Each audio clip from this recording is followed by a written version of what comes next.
MTA International, reaching the corners of the earth.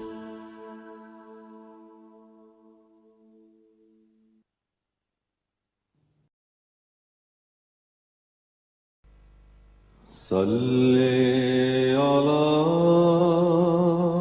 رسولنا صلی علی محمد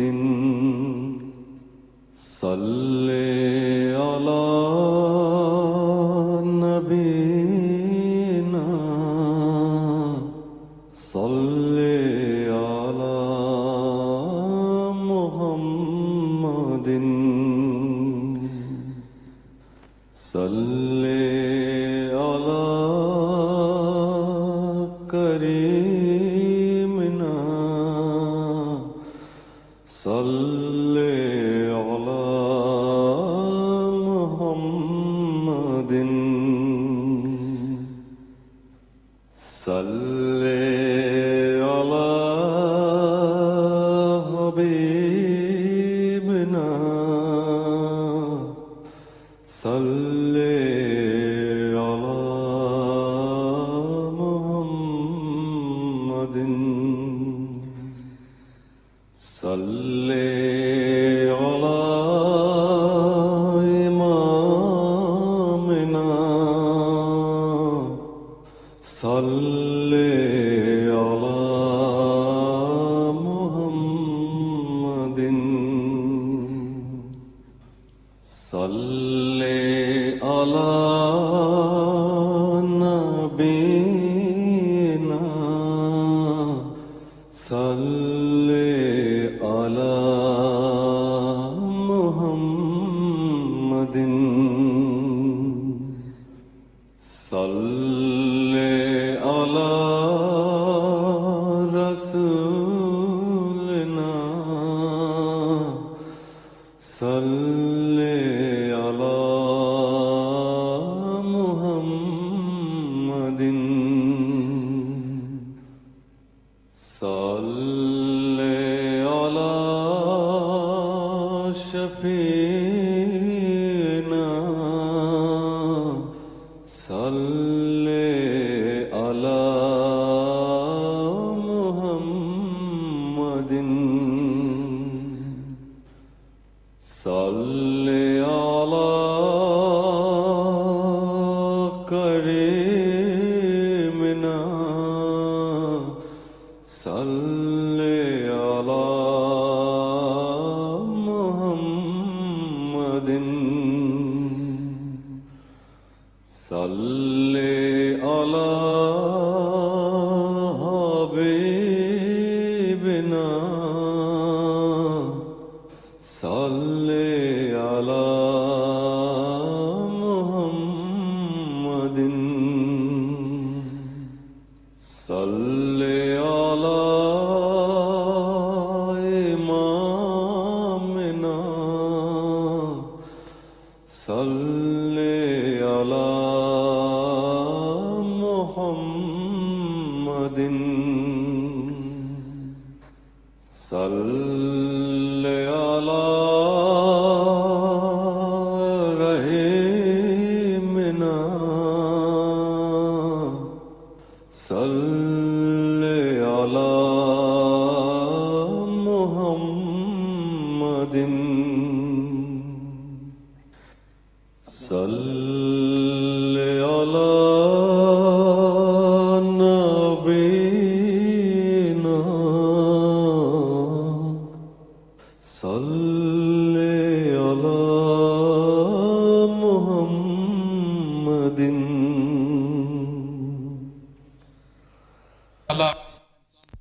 اور اب آپ مسجد فضل لندن میں یا نصرت ہال میں تشریف رکھیں۔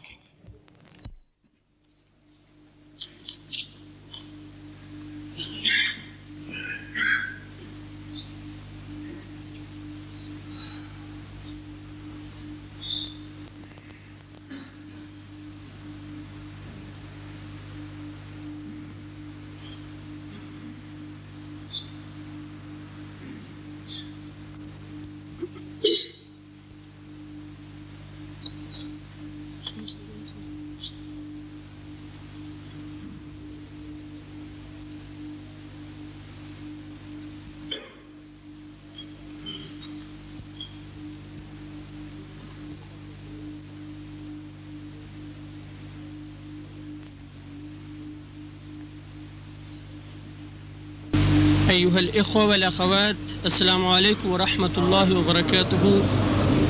نحييكم ونرحب بكم. 1993. السلام علیکم ورحمۃ اللہ. اذان دے دیں. اليوم رمضان المبارك عام 1400.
أشهد أن لا إله إلا الله لا شريك له وأشهد أن محمدا عبده ورسوله. أما بعد فأعوذ بالله من الشيطان الرجيم. بسم الله الرحمن الرحيم. الحمد لله رب العالمين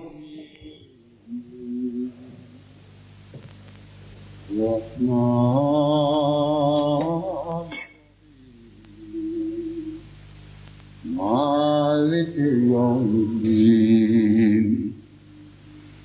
إياك نعبد وإياك نستعين.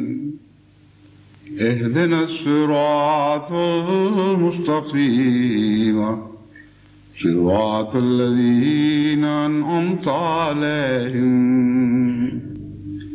غير المغضوب عليهم ولا الضالين.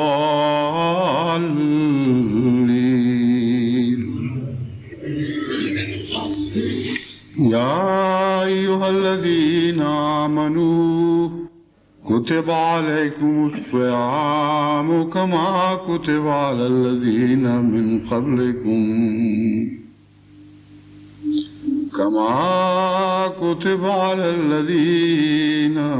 قبلكم لعلكم تتقون أياما معدودات. فمن كان منكم مريضا أو على سفر فعدة من أيام أخر.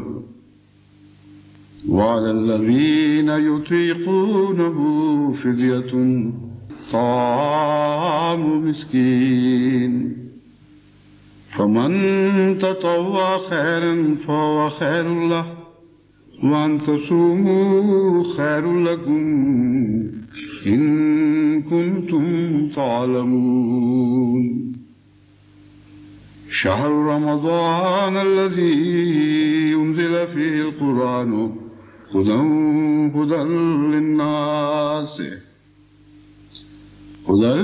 للناس وبينات من الهدى والفرقان فمن شهد منكم الشهر فليصم ومن كان مريضا أو على سفر فعدة من أيام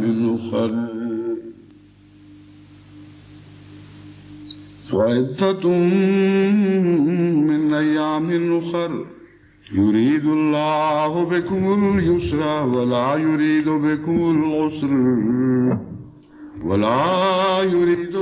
العسر ولتكملوا العدة ولتكبروا الله على ما هداكم ولعلكم تشكرون وإذا سألك عبادي عني فإني قريب أجيب دعوة الداع إذا دعاني فليستجيبوا لي وليؤمنوا بي لعلهم يرشدون. سورہ بقرہ کی جو آیات Huzur has recited 87 اور رمضان کی عبادات اور ان کے فوائد سے ہے، لیکن ان کا ترجمہ پیش کرنے سے پہلے میں چند دو تین عمومی باتیں آپ کے سامنے رکھنا چاہتا ہوں۔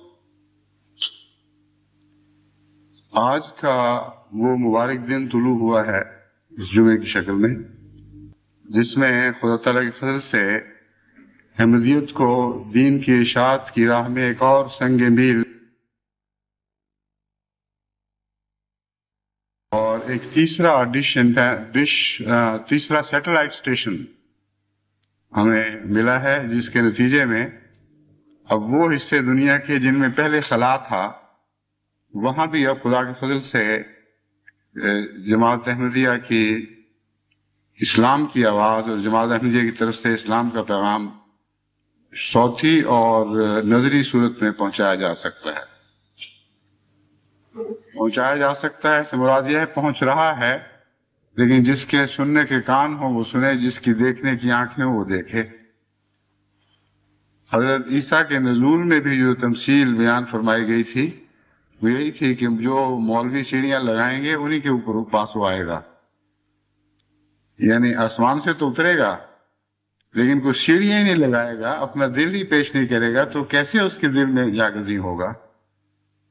تو یہ مضمون بڑا دلچسپ مضمون ہے۔ جہاں تک اللہ تعالیٰ کی طرف سے عطا کردہ توفیق کا تعلق ہے، آج احمدیت یعنی حقیقی اسلام کا پیغام، یا احمدیت تو ایک ذریعہ اور شاخ ہے، یوں کہنا چاہیے کہ اسلام کا پیغام، اس اسلام کا پیغام جو قرآن کا پیغام ہے، اس اسلام کا پیغام جو محمد مصطفیٰ صلی اللہ علیہ وسلم کا پیغام ہے، وہ آج دنیا کے کونے کونے میں پہنچ رہا ہے۔ توفیق کی الگ بات ہے، کسی کو توفیق ہے تو وہ سنے اور دیکھے، جسے توفیق نہیں ہے تو اس کی توفیق کو بدلنا بندے کا کام نہیں، وہ تو اللہ کے اختیار میں ہے۔ مجھے یاد ہے جب میں وقف جدید اور خدام الاحمدیہ وغیرہ کے سلسلے میں پاکستان کے دیہات کے دورے کیا کرتا تھا، اور بنگلہ دیش میں بھی اس وقت پاکستان کا حصہ جاتا تھا، تو میں نے محسوس کیا کہ دوروں کے نتیجے میں جماعتوں میں ایک نیا ولولہ پیدا ہوتا ہے، اور تمام مرکزی نمائندگان کو خدا تعالیٰ نے یہ استطاعت بخشی ہے کہ جب وہ سفر کرتے ہیں، دورہ کرتے ہیں، تو جماعت میں ایک نئی زندگی پیدا ہو جاتی ہے۔ لیکن میں نے بطور خاص اپنی ذات میں یہ محسوس کیا کہ چونکہ میرا خونی تعلق حضرت مسیح موعود علیہ السلام سے تھا، اس لیے جماعتیں نسبتاً زیادہ اثر قبول کرنے کے لیے تیار بیٹھی ہوتی تھی۔ تو اثر کا تعلق محض اس آواز سے نہیں ہے جو پہنچا رہی ہے، ان دلوں سے بھی ہے جو قبولیت کا مادہ رکھتے ہیں یا قبولیت کے لیے تیار ہوتے ہیں۔ بس دنیا میں پیغام پہنچانے میں دو پہلو ہیں، ایک وہ آواز جو پیغام پہنچاتی ہے اور ایک وہ دل جو اس آواز کی طرف مائل ہوتے ہیں یا اس کے خلاف منفی رد عمل دکھاتے ہیں۔ دوسرا پہلو جو ہے وہ دعاؤں سے حل ہو سکتا ہے۔ حضرت اقدس محمد مصطفیٰ صلی اللہ علیہ وآلہ وسلم کی آواز تو وہی ایک ہی مقدس آواز تھی جو ابو بکر کے کان پر بھی پڑتی تھی، علی کے کان پر بھی پڑتی تھی، اور وہی آواز ابو جہل بھی سنتا تھا اور اکرمہ اور شیبہ نے بھی سنی، مگر زمینیں مختلف تھیں۔ کچھ کانوں نے ان آوازوں کو سنا اور دلوں نے قبول کیا اور دلوں میں جاگزین ہو گئی، کچھ کانوں نے جھٹک دیا، کچھ آنکھوں نے دیکھنے سے انکار کر دیا۔ ایسے وہ دل ہیں جن پر قفل پڑ جاتے ہیں۔ ان قفلوں کو توڑنا بندے کے بس کی بات نہیں، وہ تو اللہ کی توفیق ہی ہے۔ اللہ تعالیٰ سے دعا مانگی جائے تو پھر یہ قفل ٹوٹتے ہیں۔ تبھی حضرت صلی اللہ علیہ وآلہ وسلم نے جب آپ کو یہ خبر دے دی گئی کہ ختم اللہ علی قلوبہم وعلی سمعہم وعلی ابصارہم غشاوہ، کہ اے محمد ان لوگوں کے دلوں پر تالے پڑ چکے ہیں، ان کی آنکھوں دلوں پر مورے ہیں، آنکھوں سے دیکھ نہیں سکتے، کانوں سے سن نہیں سکتے۔ تو پیغام پہنچانا تو آپ نے بند نہیں کیا، ہاتھ پر ہاتھ رکھ کر نہیں بیٹھ رہے، بلکہ اتنی ہی زیادہ شدت کے ساتھ دعا کی طرف متوجہ ہوئے۔ اور یہ حضرت محمد مصطفیٰ صلی اللہ علیہ وآلہ وسلم کی دعائیں ہی تھیں جنہوں نے آنکھوں کو دوبارہ نور بخشا ہے، جنہوں نے کانوں کو سنوائی کی طاقت عطا کی ہے۔ وہ نہیں اس دنیا سے گزرے جب تک کہ خدا تعالیٰ نے جو جو بیماریاں اس قوم کی بتائی تھیں ان بیماریوں کو شفا نہیں بخش دی اللہ کے فضل کے ساتھ۔ وہ دلوں کے تالے ٹوٹ گئے، وہ جمود ختم ہو گئے۔ ابو جہل کی اولاد سے آپ کے دین پر، آپ کے نام پر جان نثار کرنے والے پیدا ہوئے۔ بس جب یہ مضمون بیان کیا جاتا ہے کہ بعض زمینیں سخت ہیں، بعض دل پتھر ہو گئے، بعض آنکھیں اندھی ہیں، بعض کان سننے کے کان نہیں، تو اس سے یہ مراد نہیں ہے کہ اس کا کوئی علاج نہیں۔ اس سے مراد یہ ہے کہ بندے کے بس کی بات نہیں ہے، تمہارے پاس اس کا کوئی علاج نہیں ہے، اور خدا کے پاس ہے۔ اللہ کی طاقت کے متعلق تو حضرت اقدس محمد رسول اللہ صلی اللہ علیہ وآلہ وسلم نے یہ ایک نقشہ یوں بیان فرمایا کہ جس طرح دو انگلیوں میں ایک چیز پکڑی ہوئی ہو، یوں کرنے سے اس کا رخ بدل جاتا ہے، یوں دوبارہ کریں تو پھر اسی طرف پلٹ جاتی ہے، اس طرح خدا کے ہاتھ میں کہ دو انگلیوں میں انسان کے دل ہیں، جب چاہے ان کا رخ جس طرف چاہے پھیر دے۔ بس یہ مضمون بتاتا ہے کہ اگرچہ اب خدا کے فضل کے ساتھ اسلام اور قرآن اور محمد رسول اللہ کی آواز صلی اللہ علیہ وآلہ وسلم دنیا کے کونے کونے میں پہنچ رہی ہے، مگر خدا ان دلوں کو سننے والے، قبول کرنے والے دل بنا دے، ان کانوں کو سننے والے اور دلوں تک پیغام بھیجنے والے کان بنا دے، ان آنکھوں کو دیکھنے والی آنکھیں، اور پھر اپنے ذہنی اور قلبی تصورات میں ان نقوش کو جما دینے والی آنکھیں بنا دے جو محمد رسول اللہ کے حسن کے نقوش ہیں۔ ایسی صورت میں انشاءاللہ پھر بڑی تیزی کے ساتھ دنیا میں اسلام پھیلے گا۔ بس اللہ تعالیٰ نے وہ تمنا کہ میں گاؤں گاؤں پہنچوں اس طرح پوری کر دی، اور وقف جدید سے جو میرا تعلق قائم ہوا اور پہلے نمبر پہ مجھے رکھا گیا، اب میں سمجھتا ہوں کہ خدا کی تقدیر تھی، میرے ذریعے ہی مجھے یہ خدا نے یہ توفیق بخشنی تھی کہ میری وہ تمنائیں پوری ہوں اور میں خود گاؤں گاؤں پہنچ جاؤں۔ اور اس کا میں انتظار کر رہا تھا کہ ذرا اور زیادہ یہ باتیں پھیل جائیں تو پھر انشاءاللہ تربیتی مضامین کا سلسلہ شروع کیا جائے۔ پہلے بھی ایک لمبا سلسلہ تربیتی مضامین کا گزر چکا ہے، مگر اکثر احمدیوں تک یا ان جماعت سے باہر دوستوں تک جو ہمارے خطبات سنتے ہیں وہ نہیں پہنچ سکا، اور ہر کوشش کے باوجود جماعت کی بھاری اکثریت ان سے محروم رہی۔ اس لیے بیان ہی وہی تو نہیں، لیکن مضامین کم و بیش وہی رہیں گے، اور انشاءاللہ اس سلسلے کو دوبارہ مختلف رنگ میں جاری کیا جائے گا۔ ایک اور بات جو میں دعا کی طرف جو میں آپ کو سامنے رکھنا چاہتا ہوں وہ یہ ہے کہ اب جتنے زیادہ اسٹیشنز سیٹلائٹس ہم استعمال کر رہے ہیں اتنا ہی زیادہ خرچ بڑھ رہا ہے، اور جماعتیں اللہ کے فضل کے ساتھ اس فیض عام میں شامل ہیں، خواہ وہ ایک آنا بھی ادا کریں یا نہ کریں۔ یہ تو اللہ کی طرف سے رحمت کی بارش کا سا حال ہوا کرتا ہے، بعض زمینیں اس رحمت کی حقدار ہوتی ہیں، بعض نہیں ہوتی ہیں، سب پر پڑتی ہے۔ تو یہ جو فیض ہے آسمان کے ذریعے خدا کی طرف سے دین کی آواز پہنچانے کا فیض، یہ تو عام ہے، لیکن کچھ جماعتوں پر دوسروں کی نسبت زیادہ ذمہ داری عائد ہوتی ہے، وہ اس کا حق ادا کریں۔ جو تربیت کے لحاظ سے اللہ کے فضل سے صف اول میں ہیں، سر دست زیادہ بوجھ ان پر ہی پڑے گا، ان کو یہ بوجھ خوشی سے اٹھانا چاہیے۔ پھر جو تربیت ہوگی پھر اور مددگار ساتھ شامل ہونا شروع ہو جائیں گے، اور یہ پروگرام ایسے ہیں جنہوں نے ابھی بہت پھیلنا ہے۔ ابھی تو ایک جمعے کے اوپر ہماری توجہ ہے، زبانیں بڑھائی جا رہی ہیں، پہلے صرف اردو اور انگریزی میں پیغام پہنچتا تھا، اب عربی بھی شامل کر دی گئی ہے، اسپینش بھی ان قریب شامل ہو جائے گی، جرمن اور روسی زبان میں بھی انشاءاللہ ساتھ ساتھ تراجم شروع ہو جائیں گے۔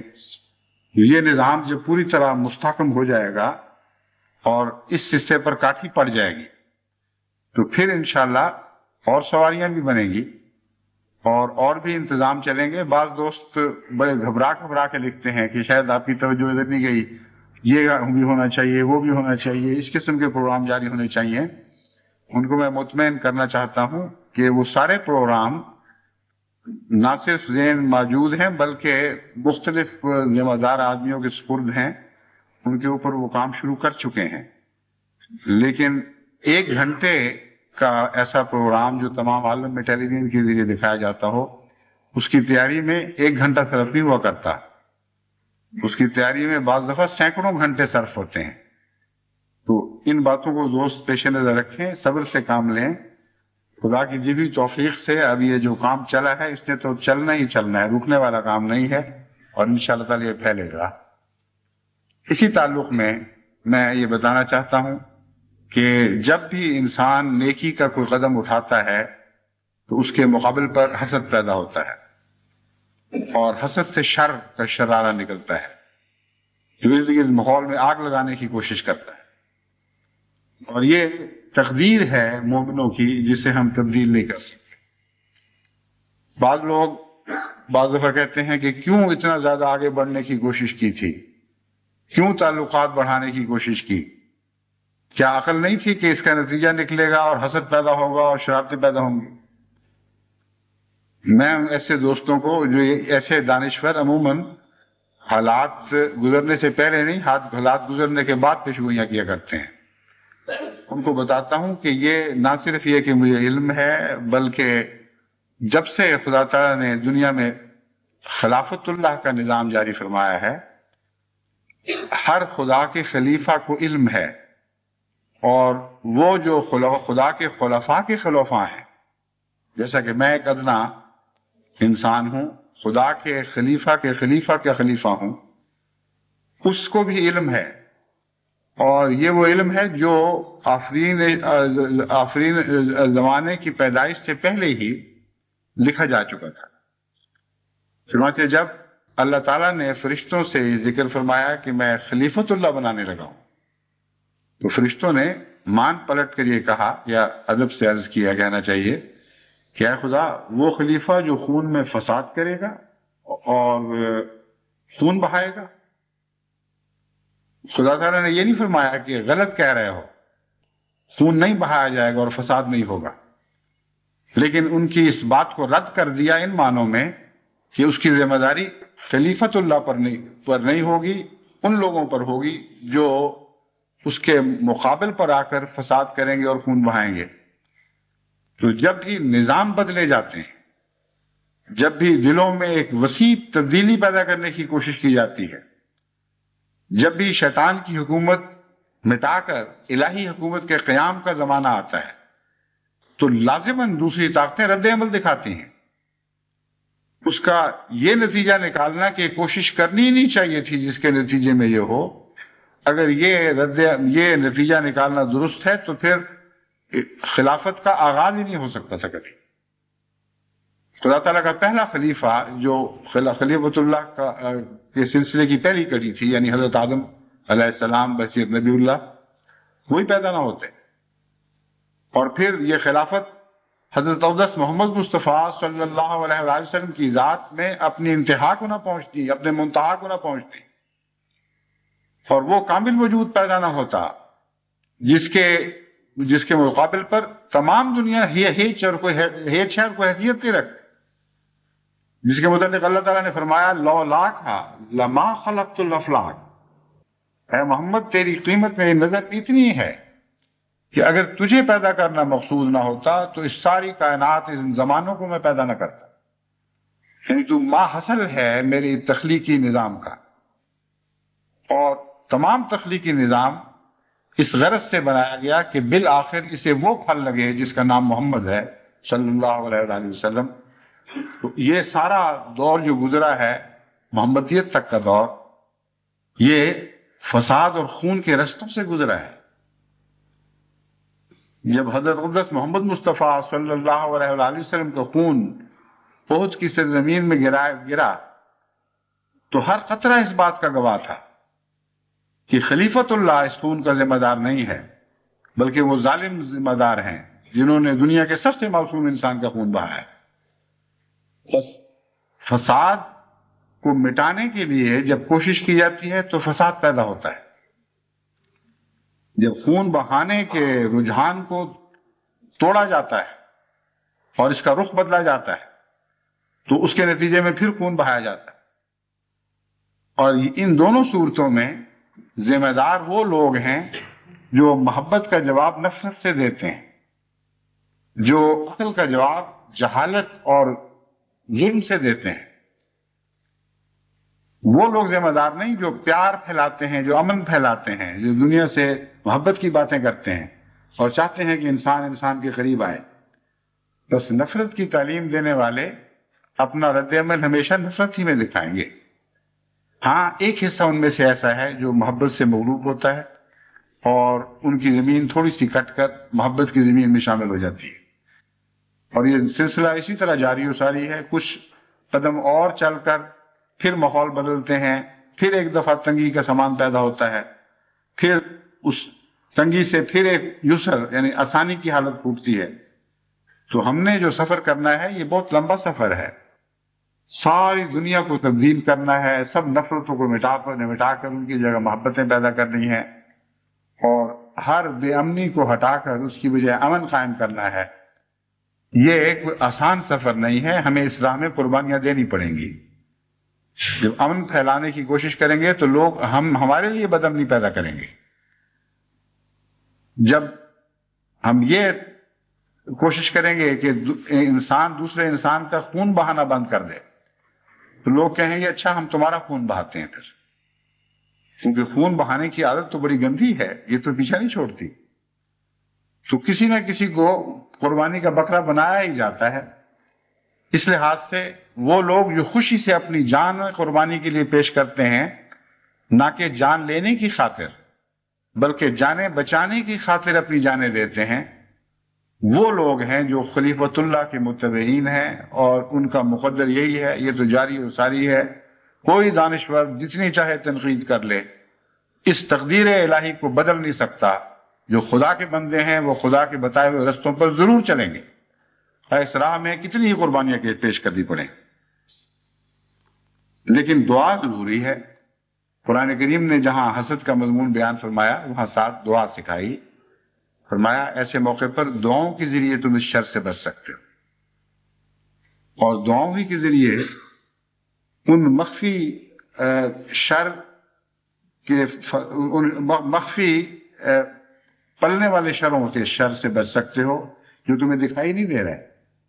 کسی دل میں حسد پیدا ہوا، اس کے نتیجے میں شرر پیدا ہوئے، ان شرر کے نتیجے میں آگ بھڑکائی جا رہی ہے، تم بیچاروں کو کیا پتا جو امن کے بندے ہو، جو محبت کے پیغمبر ہو، تمہیں کیا پتا کہ نفرت کے پیغمبر تمہارے لیے کیا کیا سوچ رہے ہیں۔ اس لیے اللہ عالم الغیب ہے، اس کی پناہ میں آؤ، جب تم اس کی پناہ میں آؤ گے اور یہ دعا کرو گے من شر حاسد اذا حسد، اے خدا جب بھی جہاں بھی کوئی حسد کے نتیجے میں شر پھیلانے کی کوشش کرے، ہم تیری پناہ میں اس حسد سے ہم تیری پناہ میں آتے ہیں. تو اللہ تعالیٰ پھر ان دعاؤں کو قبول فرماتا ہے اور اپنے کمزور اور بے طاقت بندوں کی حفاظت کا انتظام فرماتا ہے. اب میں ان آیات کریمہ کا ترجمہ کرتا ہوں جو میں نے تلاوت کی تھی، اور ان میں رمضان مبارک کے بہت ہی گہرے اور بہت پرلطف مضامین بیان ہوئے ہیں. پہلے تو یہ فرمایا یا ایھا الذین آمنوا کتب علیکم الصیام کما کتب علی الذین من قبلکم لعلکم تتقون، کہ اے ایمان لانے والو، یعنی وہ جو محمد مصطفیٰ صلی اللہ علیہ وآلہ وسلم پر ایمان لائے ہو، تم پر اسی طرح رمضان یا روزے فرض کر دیے گئے ہیں کما کتب علی الذین من قبلکم، جس طرح تم سے پہلے لوگوں پر فرض کیے گئے تھے. یعنی روزے کا مضمون ایک عالمی دینی مضمون ہے، ان مضامین سے تعلق رکھتا ہے جنہیں ہم کتب قیمہ کہہ سکتے ہیں. یعنی ایک ایسا مضمون ہے جس کا ہر مذہب سے تعلق ہے. اور امر واقعہ یہ ہے، جہاں تک میں نے نظر ڈال کر دیکھا ہے، دنیا کے تمام مذاہب میں روزوں کا تصور ہے، خواہ روزوں کی تاریخ بدل جائے، کوئی چھوٹا روزہ، کوئی بڑا روزہ، کوئی آدھا روزہ، کوئی مکمل روزہ، لیکن روزہ ضرور پایا جاتا ہے کسی نہ کسی شکل میں. لعلکم تتقون، یہ اس لیے ضروری ہے کہ تاکہ تم دنیا کے فسادوں اور نفس کے فسادوں سے بچ سکو. یہاں تتقون کے مراد تقوی کا آخری مضمون بھی لیا جا سکتا ہے، لیکن ابتدائی زیادہ قرین قیاس ہے. روزہ اس لیے تمہیں دیا جاتا ہے تاکہ تم ہر شر سے بچو. کسی شر میں ڈالنے کے لیے روزہ نہیں رکھوایا جا رہا، بلکہ مصیبتوں، تکلیفوں، اپنے اور غیر کے عائد کردہ ابتلاؤں اور عذابوں سے بچنے کے لیے یہ ایک ذریعہ ہے.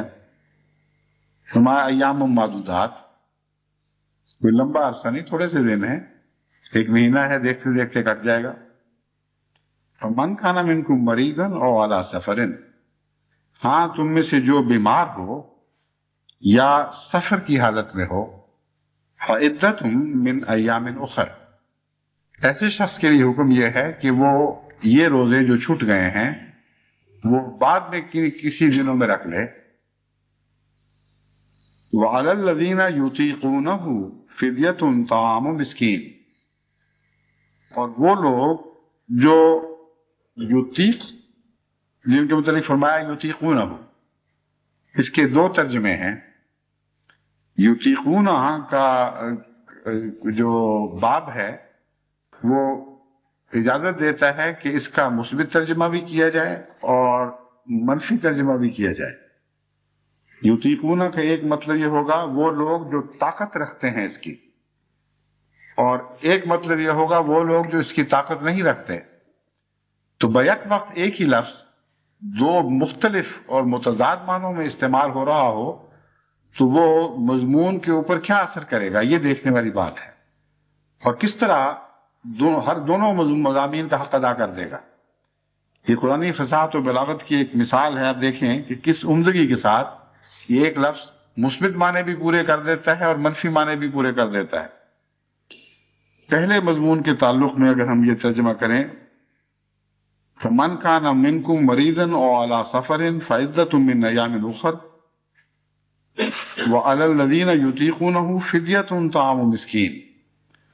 تو ترجمہ یہ بنے گا کہ وہ لوگ جو سفر یا مرض کی بنا پر روزہ نہیں رکھ سکتے، روزہ تو وہ بعد میں ضرور رکھیں گے، مگر یہ جو خلا محسوس ہوگا نیکی کا، کہ ایک نیکی کی توفیق کے دن آئے اور توفیق پا نہیں سکے، اس کا کیا علاج ہے؟ فرمایا ہاں اگر ان میں طاقت ہو، مالی حیثیت ہو، تو اپنے دل کی اور روحانی تسکین کی خاطر وہ غریبوں کو اتنا دے دیں یا اتنا کھلا دیں جتنا ایک دن کی ایک انسان کی غذا ہوتی ہے. اور اپنی طاقت اور اپنی استطاعت کے مطابق ایسا کریں. اس میں یطیقون مثبت معنوں میں پھر دوہرے معنی رکھتا ہے. مطلب یہ ہے کہ غریب کو طاقت کم ہے اگر تو غریبانہ کھانا پیش کر دے، اور اگر امیر کو طاقت زیادہ ہے تو وہ اپنی حیثیت کے مطابق کھانا دے. اس لحاظ سے وہ جو مقرر کر دیا جاتا ہے فدیہ وہ ایک غیر حقیقی سی بات بن جاتی ہے. ایک اندازہ پیش کرنا تو جماعت کا حق ہے، یہ اندازہ پیش کر دے کہ ہمارے نزدیک اس ملک میں اوسطاً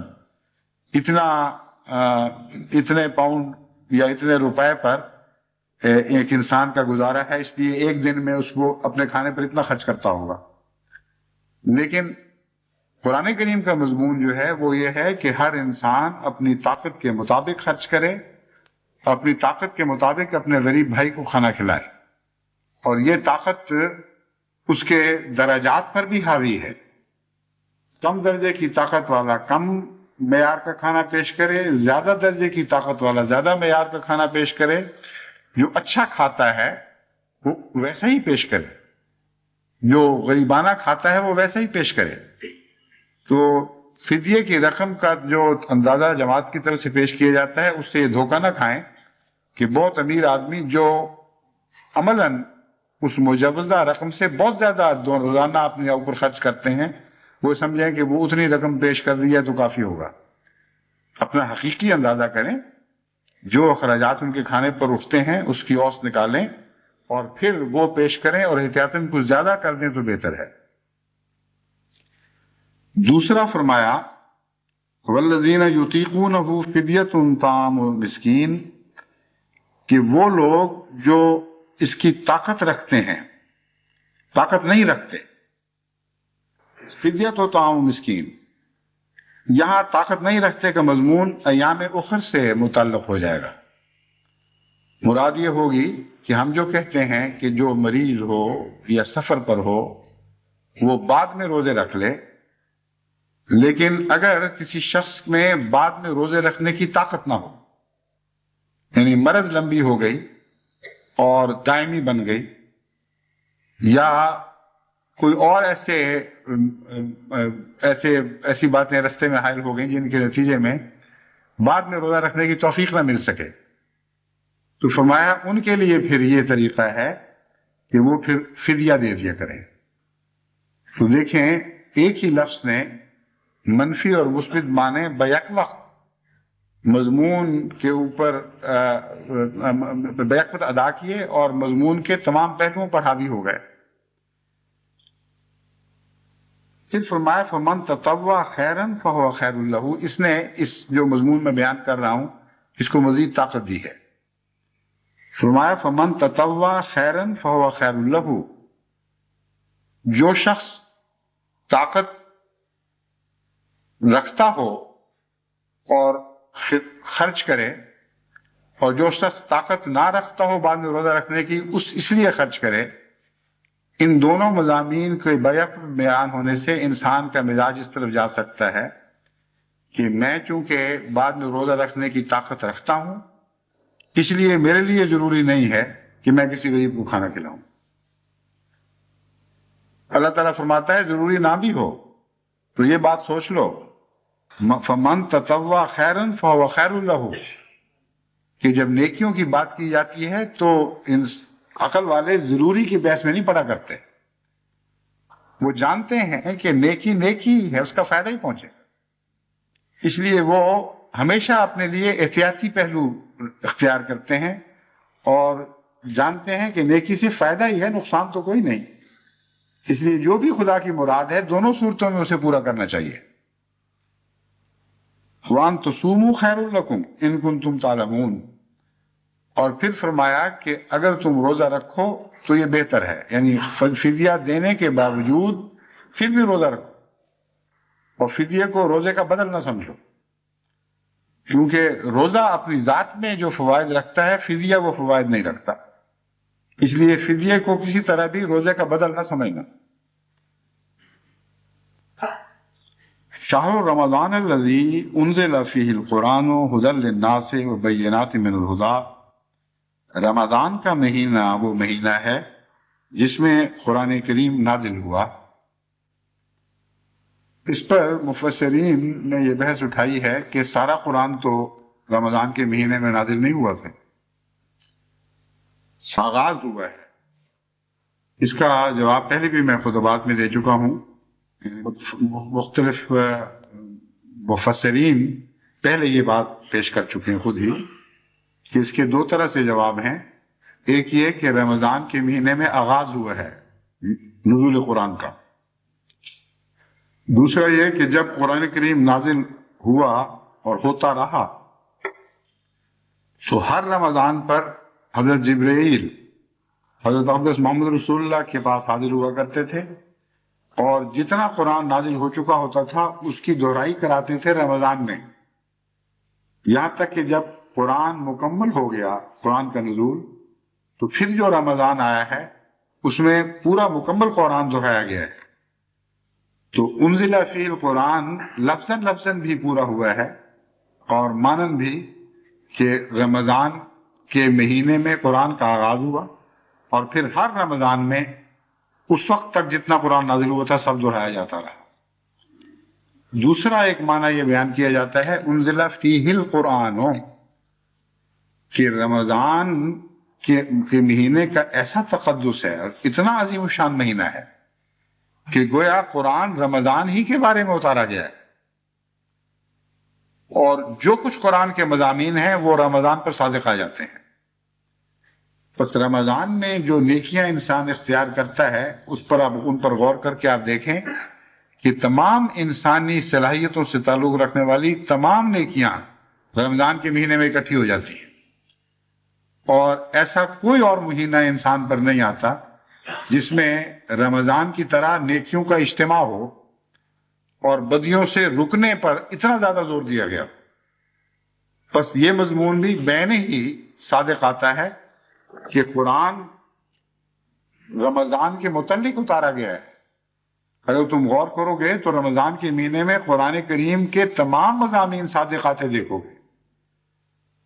بس انزل فیہ القرآن کا یہ دوسرا معنی اگر پیش نظر رکھا جائے تو اس مہینے کی عظمت بھی بڑی کھل کر انسانی ذہن پر ابھرتی ہے، پر واضح ہوتی ہے، اور دوسرے اپنی ذمہ داریاں بھی انسان پر خوب کھل کر واضح ہو جاتی ہیں.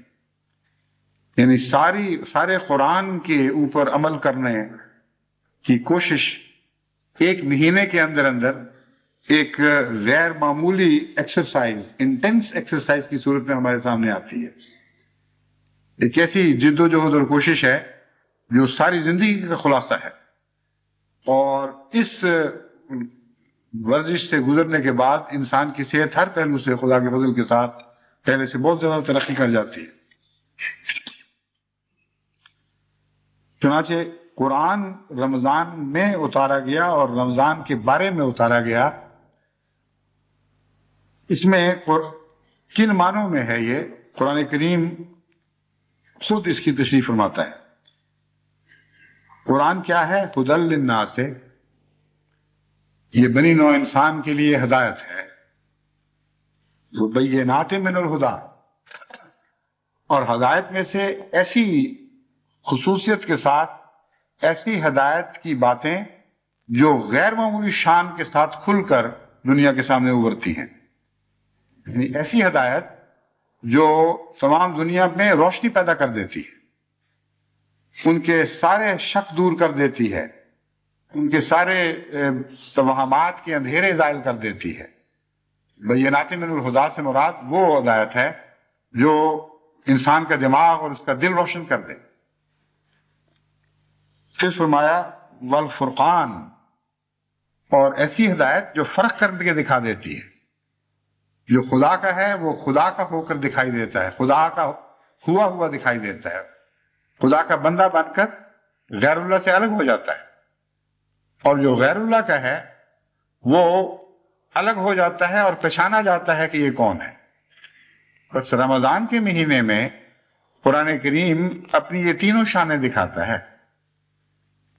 عام انسانوں کے لیے درجہ بدرجہ ہدایت بخشتا ہے، ہدایت کی سامان فرماتا ہے، اور زیادہ ترقی کرنے والوں کے لیے ہدایات میں سے بینات ان کو عطا کرتا ہے، اور بینات کے نتیجے میں فرقان پیدا ہوتی ہے۔ جب روشنی ہو تو فرق ہوا کرتے ہیں۔ کالے گورے کی تمیز اندھیرے میں تو نہیں ہوا کرتی، وہ تو روشنی ہو تو ہوتی ہے۔ تو فرمایا پھر ایسے لوگوں کو فرقان نصیب ہوتی ہے، وہ خود فرقان بن جاتے ہیں گویا کہ قرآن کی برکت سے۔ تو قرآن کی یہ 3 صفات ہیں جو رمضان کے مہینے میں خدا کے بندوں میں پیدا ہونی شروع ہو جاتی ہیں۔ یا قرآن کریم کی یہ 3 صفات ہیں جن سے خدا کے بندے رمضان میں بطور خاص استفادہ کرتے ہیں۔ فرمایا فمن شہد منکم الشہر فلیصمہ، اس سے پہلے بھی حکم گزر چکا ہے، لیکن وہ حکم عمومی تھا، ہم نے پہلوں پر بھی فرض کیا تھا، ان کے فائدے کے لیے تھا۔ تم جانتے ہو کہ کوئی تعلیم عالمی تعلیم نہیں ہو سکتی جب تک اس کے اندر غیر معمولی اہمیت نہ پائی جائے۔ بس خدا نے جب تمام دنیا میں ہر شریعت میں رمضان رکھا، روزے رکھے، تو اس میں ضرور حکمت کی بات ہے، کوئی فائدے کی بات ہے۔ بس بغیر کسی تردد، بغیر کسی مزید سوال کے تم بھی اس مہینے سے فائدے اٹھاؤ، یہ مضمون تھا۔ اب ان فوائد کو کھول دیا گیا اور خوب روشن کر دیا گیا کہ وہ کتنے عظیم الشان کیا کیا فوائد ہیں۔ اب جو تکرار ہے یہ پہلے حکم کے مقابل پر زیادہ قوت رکھتی ہے اور حجت تمام کرتی ہے انسان پر۔ اس مضمون کو پڑھنے کے بعد پھر جب حکم آتا ہے کہ اچھا اب روزے رکھو، تو کسی انسان کے لیے کوئی عذر باقی نہیں چھوڑتا۔ یہ حکم کسی انسان کے لیے کوئی عذر باقی نہیں چھوڑتا، کیونکہ روزے کی حکمتیں، اس کے فوائد خوب کھول کر بیان فرما دیے گئے ہیں۔ فمن شہد منکم الشہر فلیصمہ، پس جس کو بھی توفیق ملے کہ وہ رمضان کا مہینہ دیکھے، اسے چاہیے کہ اس میں روزے رکھے۔ ومن کان مریض او علی سفر فعدۃ من ایام اخر، پس جو بھی کوئی مریض ہو اور سفر کی حالت میں ہو، اسے بعد میں یہ روزے پورے کرنے ہوں گے۔ یہ تکرار کیوں ہے؟ کیا بیان ہی وہی مضمون دوبارہ بیان ہو گیا ہے یا فرق ہے؟ اس میں 2 باتیں ایسی ہیں جو پہلے سے فرق رکھتی ہیں، ایک ابھی میں بعد میں بیان کروں گا۔ ایک یہ ہے کہ اتنے فائدے سننے کے بعد اب نفس یہ بہانے نہیں بنائے گا کہ میں تو مریض ہوں اس لیے چھوڑ دوں، میں مسافر ہوں اس لیے چھوڑ دوں، بلکہ یہ بہانے بنائے گا کہ مریض ہوتے ہوئے بھی پھر بھی میں روزہ رکھوں، سفر کے ہونے کے باوجود بھی میں روزہ رکھوں۔ اور خدا تعالیٰ نے اس بات کو توڑنے کے لیے اس مضمون کی تکرار فرمائی ہے کہ دیکھو تمہیں اب رمضان کے فوائد تو خوب سمجھ آ گئے ہیں، اب رمضان کی حرص کے نتیجے میں یہ نہ سمجھنا کہ مریض ہوتے ہوئے بھی روزہ رکھو گے تو یہ ثواب کا موجب ہے، یا سفر کی حالت میں بھی روزہ رکھو گے تو ثواب کا موجب ہے۔ اللہ نے رخصت عطا فرمائی ہے، اس لیے رخصت سے فائدہ اٹھانا بھی انسان اللہ تعالیٰ کی اطاعت کا ایک حصہ ہے، ایک اظہار ہے۔ تو اصل ثواب اطاعت میں ہے، نہ کہ ظاہری مشقت میں۔ ظاہری مشقت ہرگز مراد نہیں ہے، بلکہ اللہ تعالیٰ کی رضا حاصل کرنا مراد ہے۔ تو ہم نے جب تمہیں رمضان کے فائدے بتا دیے تو تم میں سے بعض خوب جوش دکھائیں گے اور کہیں گے اچھا جی اب ہم نے نہ سفر میں چھوڑنا ہے نہ مرض میں چھوڑنا ہے، جان جائے تو جائے، روزہ نہیں چھوڑنا۔ اور ایسے لوگ ہوتے ہیں۔ حضرت اقدس مسیح موعود علیہ السلام نے بعض سفر سے آنے والوں کو روزہ ایسی حالت میں توڑوایا جبکہ ابھی نصف گھنٹہ صرف سورج ڈوبنے میں باقی تھا۔ ان کو یہ تعلیم دینے کی خاطر کہ سختی میں، اپنے اوپر سختی اختیار کرنے میں کوئی رضا نہیں ہے۔ جہاں خدا چاہے کہ سختی کرو، اپنے اوپر سختی اختیار کرو، وہاں سختی اپنے لیے سختی اختیار کرنا نیکی بن جاتا ہے۔ جہاں فرمائے کہ سختی نہ اختیار کرو، وہاں سختی نہ اختیار کرنا نیکی بن جاتا ہے۔ نیکی صرف اپنے محبوب کی رضا کا نام ہے۔ اس مضمون کی خاطر اس کو دہرایا گیا ہے اور ایک اور پہلو سے اس مضمون پر روشنی ڈالی گئی ہے۔ چنانچہ مان یہ بات کھول کے رکھ دی، فرمایا یرید اللہ بکم اليسر ولا یرید بکم العسر، تمہیں یوں وہم ہے کہ خدا تعالیٰ کسی پر سختی ڈالے تو اس کو ثواب دیتا ہے. اللہ تو اپنے سب بندوں کے لیے آسانی چاہتا ہے، اور سختی میں کوئی نیکی نہیں ہے، جس کا مطلب یہ ہے کہ اگر وہ سختی برداشت کرنے کا ارشاد فرماتا ہے تو اس کے ساتھ کوئی آسانی وابستہ ہوئی ہے. اس سختی کو اختیار کیے بغیر وہ آسانی حاصل نہیں ہو سکتی، ورنہ سختی بذات خود مقصود نہیں ہوا کرتی. اس مضمون کو بہت اچھی طرح ذہن نشین کرنا ضروری ہے، ورنہ نیکیوں کی صحیح تعریف انسان کو معلوم نہیں ہو سکتی. دیکھو اسی جگہ جہاں فرمایا کہ سفر کی حالت میں روزانہ رکھنا، بعد میں رکھ لیا کرنا، اور مرض کی حالت میں روزانہ رکھنا، بعد میں رکھ لیا کرنا، اس کے ساتھ یہ فرما دیا یرید اللہ بکم الیسر ولا یرید بکم العسر. اللہ تم پر سختی نہیں چاہتا، نرمی چاہتا ہے. اس میں ایک اور بھی ضمناً بات بیان فرما دی، اس کو بیان کرنے کے بعد پھر میں دوبارہ اس مضمون کی طرف آتا ہوں. وہ یہ فرمایا ہے کہ یہ وہم ہو سکتا ہے کہ کن دنوں میں رکھیں. سخت گرمی کے روزے انسان کے چھوٹ گئے ہیں، اور اب وہ کیا سخت گرمیوں کا انتظار کرے کہ اتنی گرمیاں آئیں، ویسی شدت کے روزے آئیں تو پھر میں رکھوں. یہ آیت بتاتی ہے کہ ان وہموں میں مبتلا نہ ہونا. سختی فی ذات ہی مقصود نہیں ہے. اللہ کہتا ہے عدت پوری کرو، جب بھی توفیق ملے عدت پوری کر دو. اگر سردیوں میں ملتی ہے تو سردی میں پوری کر دو، کیونکہ نیکی تو رضائے باری تعالیٰ کے کمانے کا نام ہے، سختیوں میں سے گزرنے کا نام نیکی نہیں ہے. اور جو دوسرا پہلو ہے وہ یہ ہے کہ جب خدا عسر نہیں چاہتا، یسر چاہتا ہے، تو پھر ہمیں عسر میں ڈالا کیوں ہے؟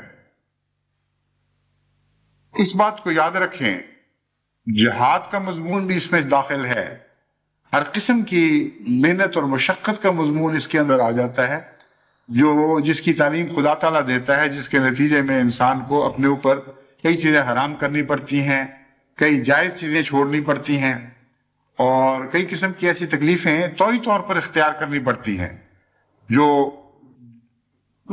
جن کی مجبوری نہیں ہے، اپنی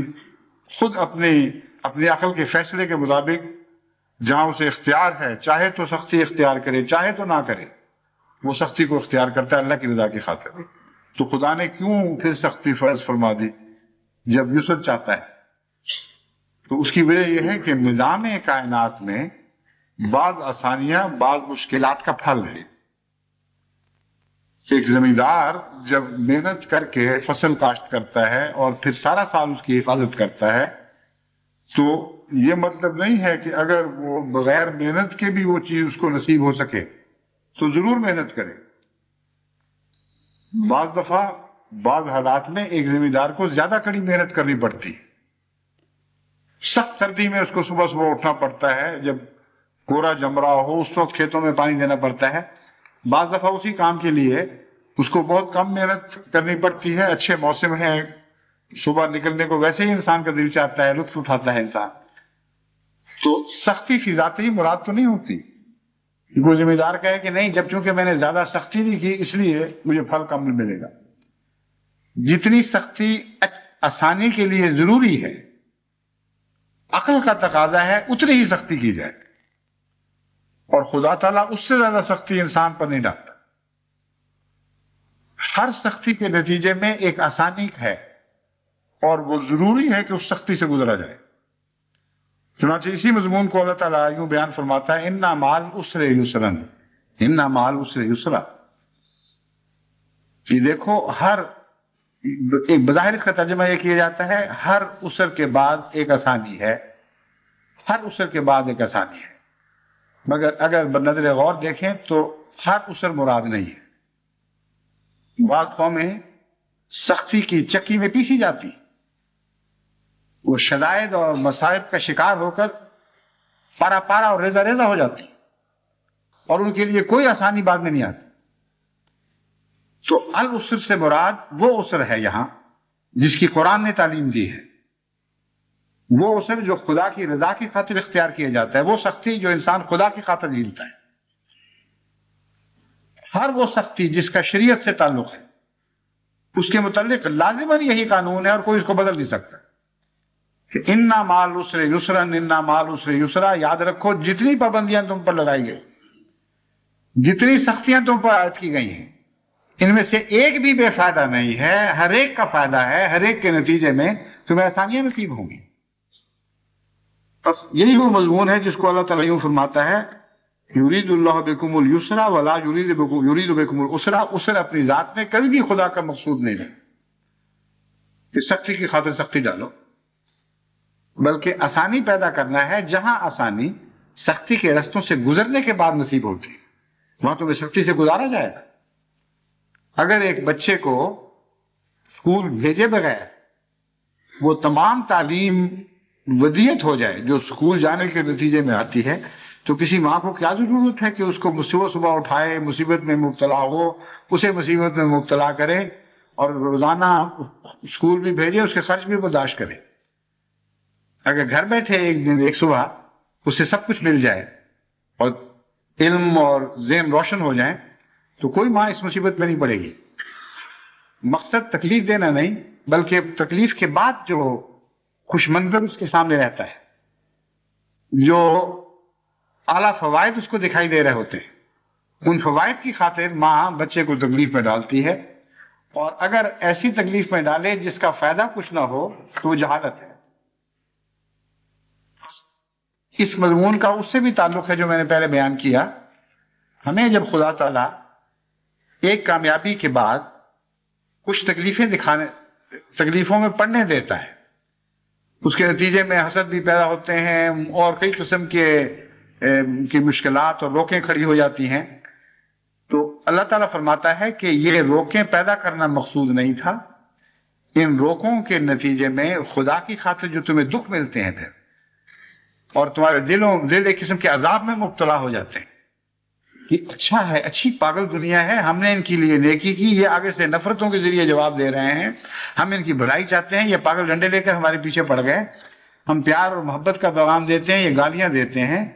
تو فرمایا کہ یہ جو اسر پیدا ہوا ہے، اگر تم دعائیں کرو گے تو یہ اسر پھر یسر میں بدلے گا، کیونکہ یہ اسر خدا کی خاطر ہے. بس وہ اسر جو تم خود قبول کرتے ہو اللہ کی رضا کی خاطر، وہ بھی ایک اسر ہے جس کے بعد یسر پیدا ہوگا. اور وہ اسر یعنی تنگی اور مصیبتوں کا زمانہ جو تم پر غیر کی طرف سے ٹھونسا جاتا ہے اور تمہاری اس کوشش کے نتیجے میں تمہیں مصیبت میں مبتلا کیا جاتا ہے کہ تم مصیبتیں دور کرنا چاہتے ہو، تم لوگوں کے آرام کے سامان کرتے ہو، وہ تمہیں دکھ دینے پر درپے ہو جاتے ہیں. اس کے نتیجے میں بھی خدا کا وعدہ ہے کہ اگر تم دعا کے ذریعے مجھ سے مدد لو گے تو میں اس اسر کو بھی آسانی میں تبدیل کر دوں گا. فرمایا وَلِتُكْمِلُوا الْعِدَّةَ وَلِتُكَبِّرُوا اللَّهَ عَلَى مَا هَدَاكُمْ وَلَعَلَّكُمْ تَشْكُرُونَ. یہ ایسی اس لیے ہے لِتُكْمِلُوا الْعِدَّةَ، ہم نے سختی کی خاطر تمہیں روزے دہرانے کا حکم نہیں دیا. ابھی عام مضمون دوبارہ شروع ہو رہا ہے، بلکہ عدت جو ہم نے مقرر فرمائی ہے وہ ضرور پوری کرنی ہے.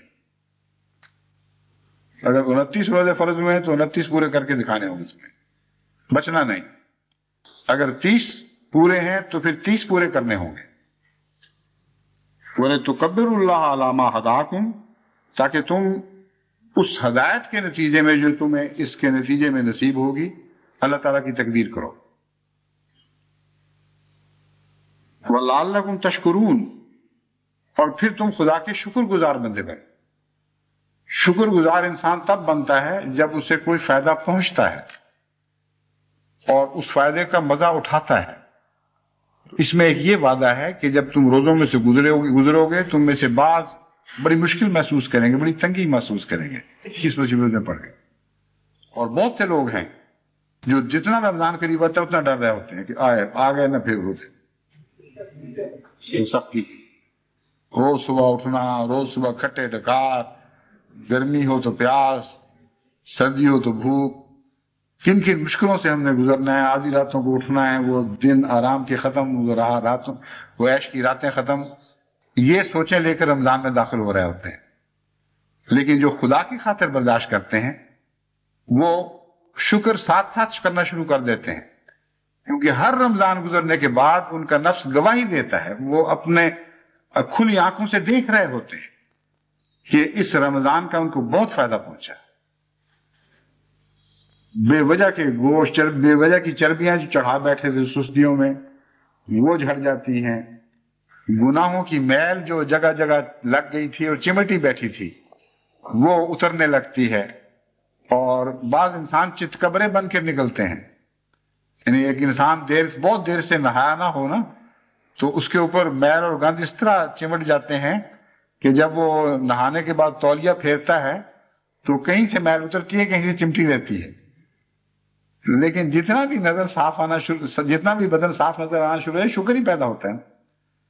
تو وہ لوگ جو چتکبرے بن کے نکلتے ہیں وہ بھی شکر کر رہے ہوتے ہیں کہ شکر ہے کوئی گند تو ہٹا، ہم نے اپنی جلد کی اصل صاف صورت تو دیکھ لی، اس طرح ہم پیدا ہوئے تھے۔ یہ حسین فطرت ہے جس پر خدا نے انسان کو پیدا کیا تھا۔ ہر مولود جو فطرت پہ پیدا ہوتا ہے اس کا کچھ نظارہ تو وہ اپنی آنکھوں سے دیکھتے ہیں اور پھر مزید کی تمنا پیدا ہو جاتی ہے۔ کچھ ایسے ہیں جن پر تھوڑے سے داغ لگے ہوتے ہیں، وہ دھل کر صاف ہو کر ایک نوزائیدہ بچے کی طرح، جیسے ابھی وہ ماں کے پیٹ سے معصوم پیدا ہوا ہو، اس طرح رمضان میں سے گزرتے ہیں، اور ان کا رد عمل شروع سے ہی شکر کا ہی ہوتا ہے۔ رمضان پاس آ رہا ہوتا ہے تب بھی وہ شکر گزار ہو رہے ہوتے ہیں۔ یہ جانتے ہیں کہ رمضان اگر فرض نہ ہوتا تو اس کے فائدے دیکھنے کے باوجود ہم اپنی کمزوری کی وجہ سے ان فائدوں سے محروم رہتے تھے، جیسا کہ سارا سال گزر گیا۔ اور اللہ کی شان ہے، ہم جانتے ہیں کہ فائدہ مند ہے، ہمیں شوق بھی ہے ان فائدوں کا، لیکن انسانی کمزوری راہ میں حائل تھی، اللہ نے فرض کر کے زبردستی ان سے گزار دیا، تو وہ بھی شکر کر رہے ہوتے ہیں۔ اور شکر کا مضمون بتاتا ہے کہ ہر ایک کو اپنے فوائد دکھائی دینے لگتے ہیں۔ پھر فرمایا وَإِذَا سَأَلَكَ عِبَادِي عَنِّي فَإِنِّي قَرِيبٌ۔ اے محمد صلی اللہ علیہ وآلہ وسلم، یہ نام بیچ میں مضمر ہے، جب سَأَلَكَ عِبَادِي عَنِّي فَإِنِّي قَرِيبٌ، جب میرے بندے تجھ سے یہ سوال کریں کہ میں کہاں ہوں، تو ان کو بتا دو کہ میں قریب ہوں۔ اجیب دعوت الداعی اذا دعان فلیستجیبوا لی ولیؤمنوا بی لعلہم یرشدون، جب بھی مجھے کوئی پکارنے والا پکارتا ہے میں اس کی آواز کا جواب دیتا ہوں۔ فلیستجیبوا لی، بس ان کو بھی چاہیے ایسے لوگوں کو کہ وہ میری بات کا بھی تو جواب دیا کریں، یہ تو نہیں کہ یک طرفہ سلسلے محبت کے چلے۔ ان کو مصیبت پڑے، مشکل میں مبتلا ہوں، وہ آواز دیں کہ اے خدا کر دے یہ کام، اور میں فوراً دوڑاؤں اور وہ کام کر دوں۔ جب میں ان کو بچانے کے لیے آوازیں دوں کہ آگ کے گڑھے میں نہ پڑو، فلاں خطرے سے بچو، فلاں نقصان سے بچنے کی کوشش کرو، تو وہ پیٹھ پھیر کر اپنے نقصانات کی طرف دوڑے چلے جائیں اور میری آواز کا جواب نہ دیں، یہ نہیں ہو سکتا۔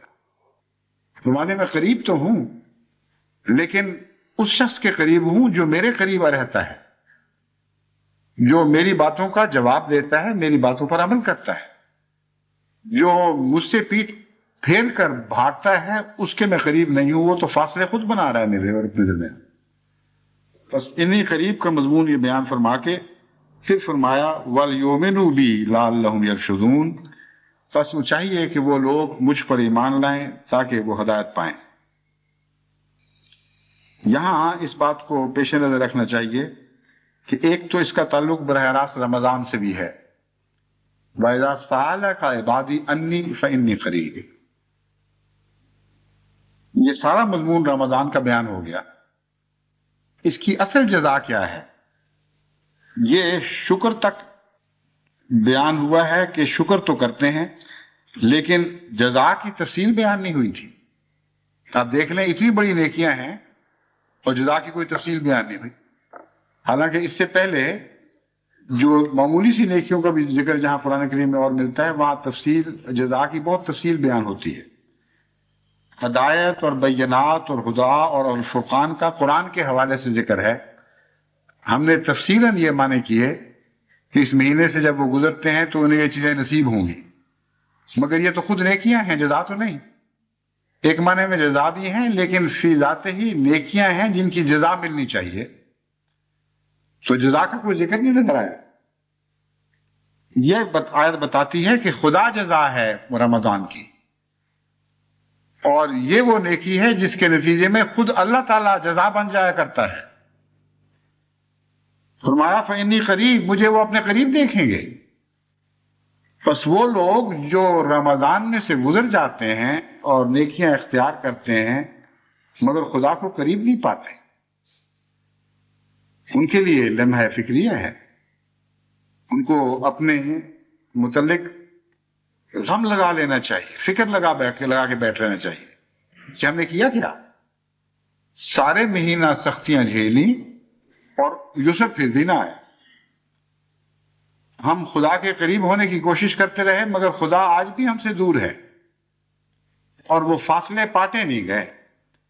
بس رمضان کی صداقت کا اعلان ہے اور اس کی پہچان ہے.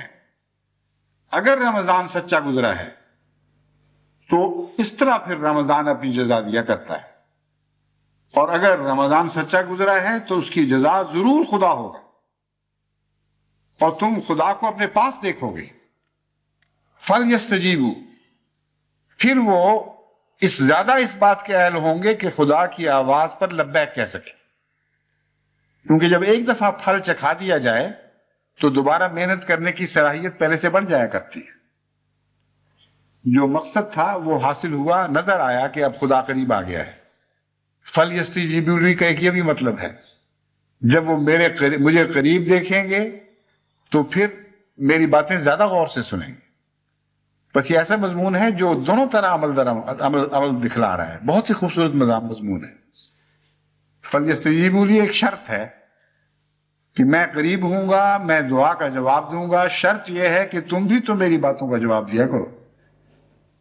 اور ایک مضمون یہ ہے کہ جب میں قریب آ جاؤں گا رمضان کی محنتوں کے نتیجے میں، فَلْيَسْتَجِيبُوا لی، اب تو ان پر فرض ہو جائے کہ ضرور میری باتوں کو دھیان سے سنیں اور ان کا مثبت جواب دیا کریں. پہلے اگر غفلتیں ہوتی تھیں تو اب غفلت کا کوئی جواز باقی نہیں رہا. وَلْيُؤْمِنُوا بِي لَعَلَّهُمْ يَرْشُدُونَ، اور مجھ پر ایمان لائیں. اب بظاہر ایمان پہلے ہوتا ہے، یہ پھر کس ایمان کا ذکر ہے. قرآن کریم نے ایک اور جگہ بھی ایمان کے بعد پھر ایمان کا ذکر فرمایا ہے، جیسا کہ فرمایا وَإِذَا مَتَّقَوْا وَآمَنُوا وَعَمِلُوا الصَّالِحَاتِ، جب وہ تقوی اختیار کرتے ہیں اور ایمان لاتے ہیں اور نیک عمل کرتے ہیں. ثُمَّ اتَّقَوْا وَآمَنُوا ثُمَّ اتَّقَوْا وَأَحْسَنُوا، پھر وہ تقوی اختیار کرتے ہیں اور پھر ایمان لاتے ہیں. تو اس کا مطلب یہ ہے کہ ایمان اور ایمان میں بھی فرق ہے. ایک ایمان ہے دور کے خدا پر، اس خدا پر ایمان نہ ہو تو کوئی پاگل تو نہیں جو روزے رکھے. روزے رکھتا ہی تب ہے کہ ایک دور کے ایک مجمل سے خدا پر ایمان ہے. جب روزے رکھتا ہے تو وہ خدا قریب آ جاتا ہے، اور قریب سے دیکھنے پر جو ایمان پیدا ہوتا ہے اس کا مزہ ہی اور ہے، اس کی لذت ہی اور ہے. اس کے نتیجے میں استجابت بھی پیدا ہوتی ہے، اور استجابت کے نتیجے میں پھر ایمان بڑھتا ہے. بس یہ وہ رمضان کا مضمون ہے جو قرآن کریم نے ان چند آیتوں میں بیان فرما دیا، اور سارا مہینہ ہمیں ان مضامین سے گزرنا ہے. اس کے باقی سے انشاءاللہ آئندہ خطبہ میں بیان کروں گا. السلام علیکم ورحمۃ اللہ.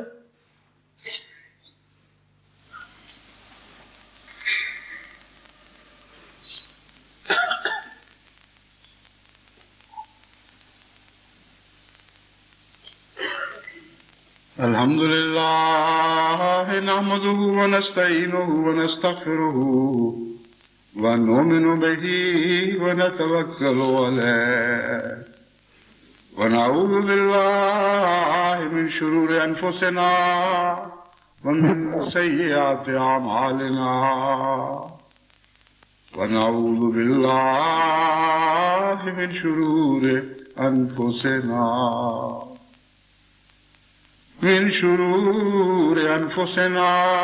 ومن سيئات أعمالنا من يهده الله فلا مضل له ومن يضلل فلا هادي له ونشهد أن لا إله إلا الله وحده لا شريك له ونشهد أن محمدا عبده ورسوله عباد الله رحمكم الله